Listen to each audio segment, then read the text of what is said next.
Ана одноразка деген пәлекет чекпеңдер. Mana жастар отыр ғой араларымызда. Біз өткенде біз соны дәрісте айттық. Оны мен айттым. Және қайталап айтамын. Мынау әлемдегі ең улы газдың екінші орындағы газды құяды екен аның ішіне. Сол газды білдірмеу үшін ана фрукттың әдемі иістерін қосып жасап қойғанда, ананы тартқан кезде дейді, әдемі дәм шығып тұрады аузыңда дейді. Ана газды білдірмеу үшін ғой оның бәрі. А ол қандай газ десеңіздер, ана резиналар бар ғой.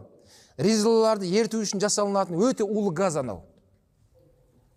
Оны әдейі одноразка деп тұрғаны 1,5 мың мәрте тартатыға расчет екен. 1,5 мың мәртеден кейін өзіңде бір жерің кетеді сен, точно. Ең бірінші кететін ауызың қуыстар кетеді екен, ше. Өкпе кетеді екен, көз кетеді екен. Одан кейін бар бауыр кетеді екен.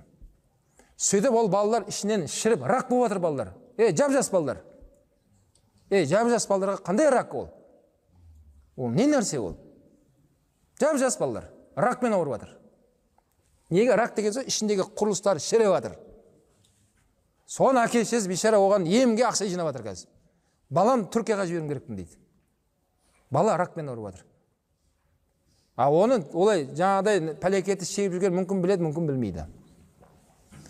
Сол үшін жаңағыдай денсаулыққа қатысты кітапты алып оқыңыздар. Сөре түсінесіңдер не істеу керек екен денсаулықты ше.